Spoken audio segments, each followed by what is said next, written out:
Saudações, colegas do curso do Tribunal do Júri, da Escola Superior de Magistratura do Estado do Ceará, SMEC. É uma satisfação reencontrá-los mais uma vez no desenrolar do nosso curso. Nessa semana, estudamos as decisões que encerram a primeira fase do procedimento do Tribunal do Júri e nos deparamos com um estudo de caso em que nós tínhamos uma situação de conflito, de agressão, que acontece em um bar em razão de uma disputa de jogo de sinuca. Durante essa disputa, ela se encerra com o agressor, o acusado, desferindo uma facada no pescoço da vítima, que acaba por tirar a vida da vítima. E nos deparamos com algumas situações que não raro encontramos no dia a dia dos processos do Tribunal do Júri, porque nós encontramos uma situação que não estava descrita na denúncia, mas que surge no curso da ação, que foi o meio cruel revelado no laudo cadavérico, que foi apresentado posteriormente no curso do processo, e nos deparamos também com uma omissão na denúncia que não foi sanada no momento dos debates, no momento das alegações finais do Ministério Público sobre a questão da futilidade. E, por fim, restou ainda o questionamento, porque a denúncia qualificava pela impossibilidade de defesa e não havia elementos claros a respeito disso, porque as testemunhas apenas disseram que tudo aconteceu muito rápido. Então foram esses três questionamentos, que são questionamentos que por vezes nos deparamos no momento de fazer as decisões que vão encerrar a primeira fase, que foram colocados para vocês, para que nós pudéssemos refletir sobre a aplicação da mutatio libelli, da emendatio libelli e, por fim, a manutenção ou não de qualificadoras cujo o respaldo probatório não restou adequadamente demonstrado. Vamos ver como nosso grupo analisou essas questões. E agora eu vou trazer para vocês essas discussões e as conclusões que nosso grupo chegou. Vamos então analisar aqui o estudo de caso, os questionamentos colocados. O primeiro questionamento que nós tivemos que enfrentar era referente a dizer o que fazer com a conclusão do laudo pericial. O laudo pericial, ele apontava que houve um meio cruel. Qual foi o meio cruel que o perito identificou? Ele identificou isso porque o modo de execução, ele responde que foi cruel. Ele responde sim à pergunta. O modo de execução foi cruel? Sim. E ele diz que foi cruel porque penetrou o objeto, que foi a faca, a laringe da vítima e destruiu a glote e epiglote, fazendo com que a vítima morresse por asfixia. Então, a morte decorreu de asfixia e por isso ele considerou o meio cruel. Como o caso relata, as partes foram intimadas do laudo, ninguém se manifestou, chegou o momento das alegações finais, dos debates orais, e o Ministério Público apenas reiterou os termos da denúncia. E a questão é, aplicamos ou não a mutatio libelli? É possível a mutatio libelli no Tribunal do Júri? Como deveríamos proceder? No nosso material da Infam, nós vimos que o elaborador do material, a equipe que elaborou o material, procurou colocar um posicionamento garantista, no seguinte sentido, de que mutatio libelli é ônus, é uma prerrogativa e ônus da acusação, do Ministério Público, afastando a aplicação do parágrafo 1º, que seria aquela possibilidade de, na omissão do Ministério Público, o juiz remeter ao Procurador-Geral de Justiça a questão da omissão do Ministério Público quanto a um fato que configure conduta ilícita, que não consta na denúncia, ou então, no caso, uma qualificadora. E esse é o posicionamento. Vocês viram que durante a semana de debates eu coloquei alguns artigos que tratavam dessa questão. O tema é polêmico, e tanto é polêmico que o nosso grupo ficou absolutamente dividido. Tivemos uma maioria muito apertada entre um posicionamento e outro, entre o posicionamento de não aplicação da mutatio libelli e o posicionamento favorável à aplicação da mutatio. O fato é possível a mutatio, sim, através de uma ação do Ministério Público, ou seja, o Ministério Público tem que fazer essa mutatio, alterar a acusação após ele ter um elemento probatório que fundamente esse incremento de acusação. É um fato que surge no curso da instrução do processo. E, no caso, o posicionamento que eu me filio foi o posicionamento também vencedor aqui na nossa discussão. Posicionamento vencedor do nosso grupo, com 15 votos, com 15 posições, 15 respostas, né, no sentido, foi de que o MP, Ministério Público, é que deve fazer o aditamento. Se não o fez, né, o juiz ele analisaria a pronúncia, a pronúncia nos termos que ele tem a denúncia. Então, essa questão da crueldade ficaria prejudicada em razão da própria preclusão, já que as partes não se manifestaram no momento que tiveram oportunidade sobre o laudo. E o Ministério Público, o momento derradeiro seria, logo após a instrução, ele apresentar essa mutatio libelli, e não o fez. Então, em razão disso, o juiz ele faria a análise da pronúncia, faria a decisão de pronúncia observando o que está na denúncia. Esse fato que surgiu no curso da instrução, em razão da omissão do Ministério Público, ficaria precluso. Respeito à posição dos colegas que aplicariam o artigo 28, até porque o parágrafo 1º do artigo 384 faz referência ao artigo 28, com a ressalva que já trouxeram que há modificações no artigo 28, na lei anticrime, modificação essa que está suspensa por força de ADIM, de liminar em ADIM.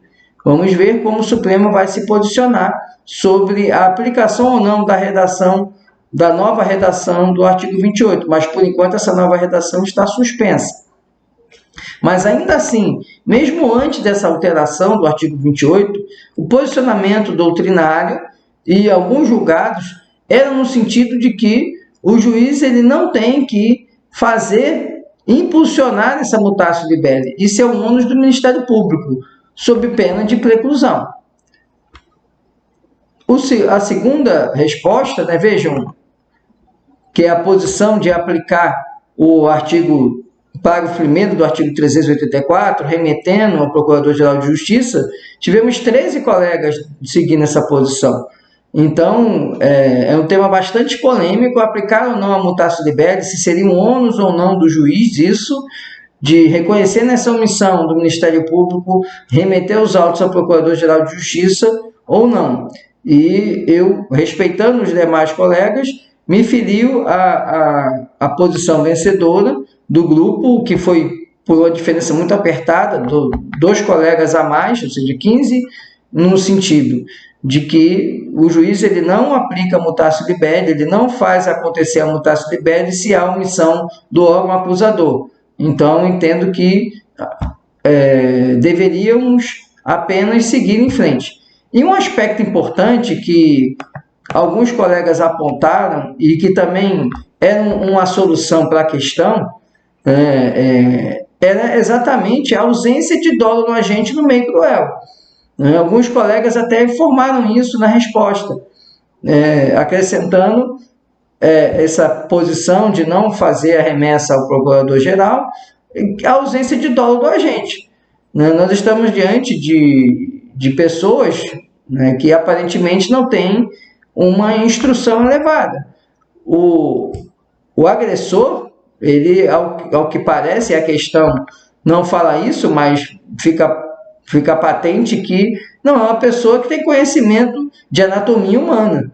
Ele não saberia que, dando uma facada, atingindo a laringe, né, ele poderia atingir a glote e epiglote, com a faca destruir a glote e epiglote e a pessoa morrer por asfixia.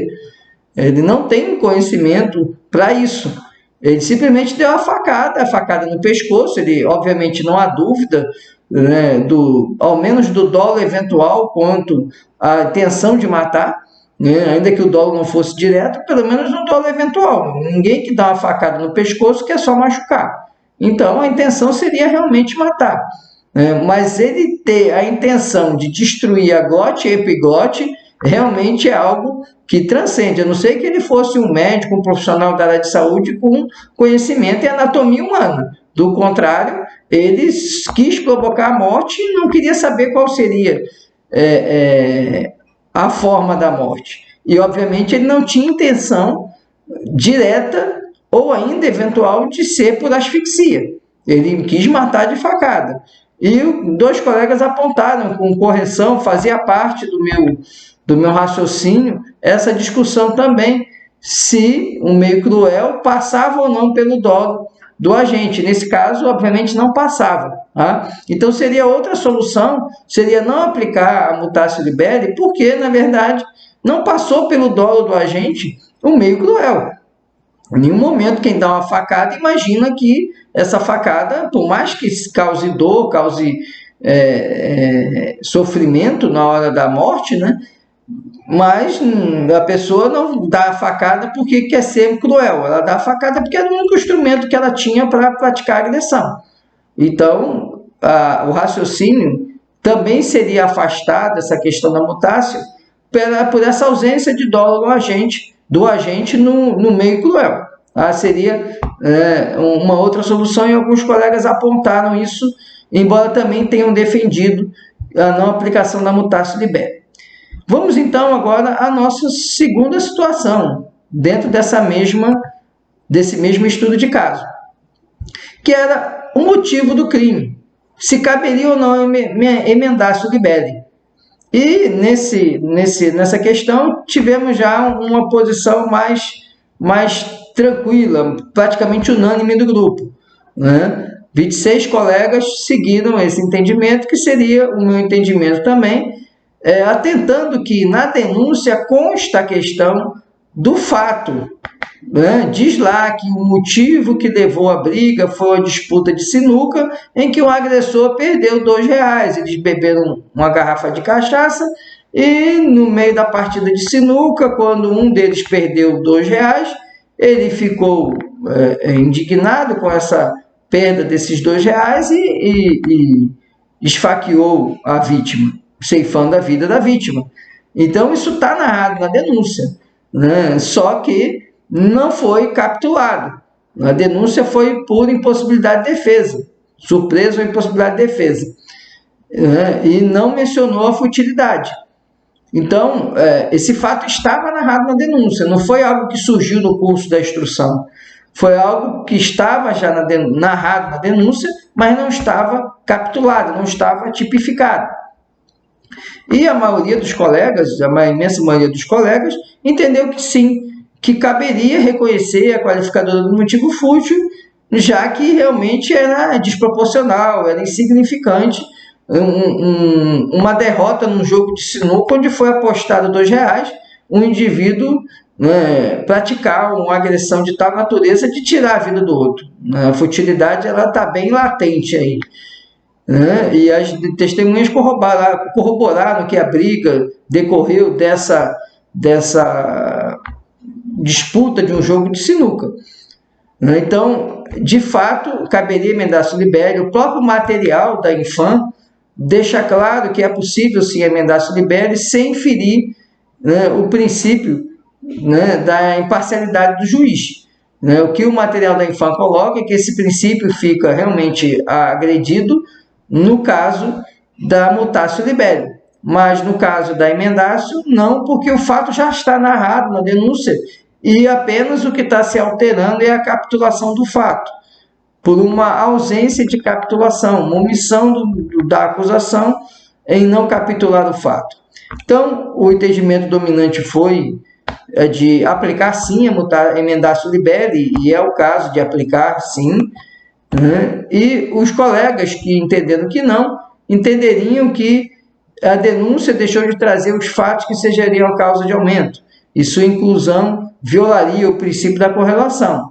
Respeitando a posição desses dois colegas, mas é preciso atentar que a denúncia, logo no primeiro parágrafo, eu trago a narração da denúncia, e ele narra que o fato decorreu de um jogo de sinuca em que acusado e vítima estavam bebendo e apostaram R$2 nesse jogo de sinuca, e o acusado perdeu o jogo, perdeu a partida, e ele ficou, isso levou ele a ficar com raiva e agredir a vítima. Então, o fato está narrado, mas não está capitulado. Então, seria, sim, emendatio libelli.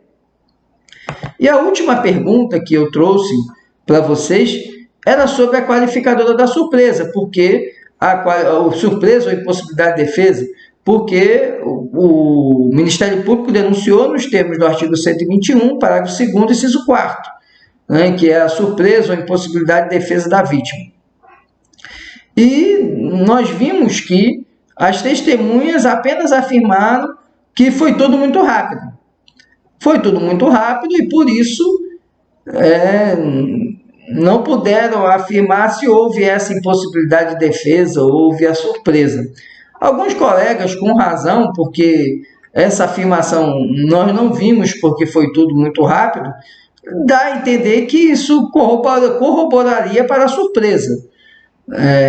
Mas me parece ser uma interpretação que faria com que nós estivéssemos acrescentando o que a testemunha falou, né? Tentando encontrar no depoimento testemunhal uma conclusão de que o fato foi com surpresa.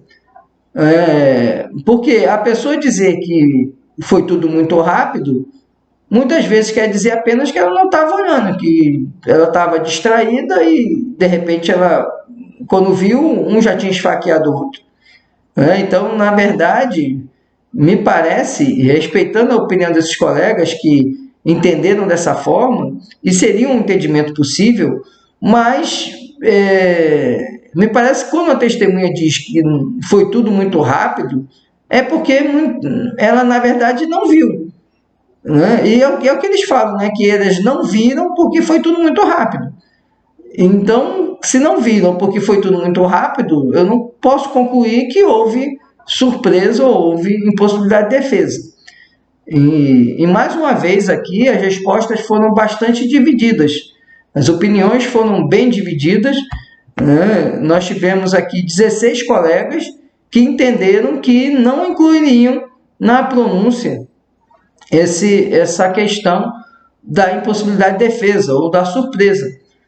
Porque, na verdade, embora não tenha surgido prova capaz de refutar, também é verdade que não surgiu nenhuma prova disso. A par dos colegas que entenderam essa questão das testemunhas alegarem que não teriam visto porque foi muito rápido, que isso seria o indício da surpresa e seria um modo de pensar, embora particularmente eu não concorde, e eu me filio à maioria dos colegas que entenderam que, na verdade, como não havia nenhum elemento que evidenciasse essa surpresa, a não ser essa interpretação sobre a alegação das testemunhas de que foi tudo muito rápido e não teriam visto, então quem não viu, né, então não posso afirmar categoricamente que houve essa surpresa, porque acho que foi tudo muito rápido e a pessoa não viu.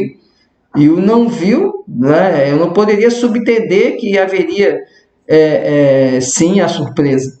Mas, enfim, para aqueles que não entenderam dessa forma, entenderam a ausência de qualquer elemento, e é a corrente que eu também me filio. Eu não incluiria na denúncia, eu refutaria essa qualificadora, porque não houve nenhum elemento que justificasse a adoção dela, nem mesmo um mero indício.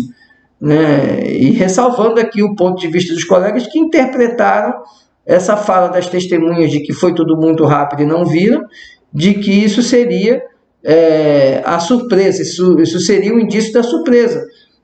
Respeito a essa opinião e seria uma forma de entender também. Vejam que aqui não há resposta certa ou errada. Tanto é que há uma divisão bem contundente, né? Nós tivemos 16 colegas pensando em refutar, né? Entendendo por refutar, enquanto encontramos 12 colegas que manteriam a qualificadora, entendendo que essa questão deveria ser submetida aos jurados, porque não houve um elemento que refutasse. E vocês vão encontrar posicionamentos na própria jurisprudência, às vezes divididos. Em alguns momentos, a jurisprudência dizendo que, se não há elementos que justifiquem a qualificadora, ela deve ser afastada.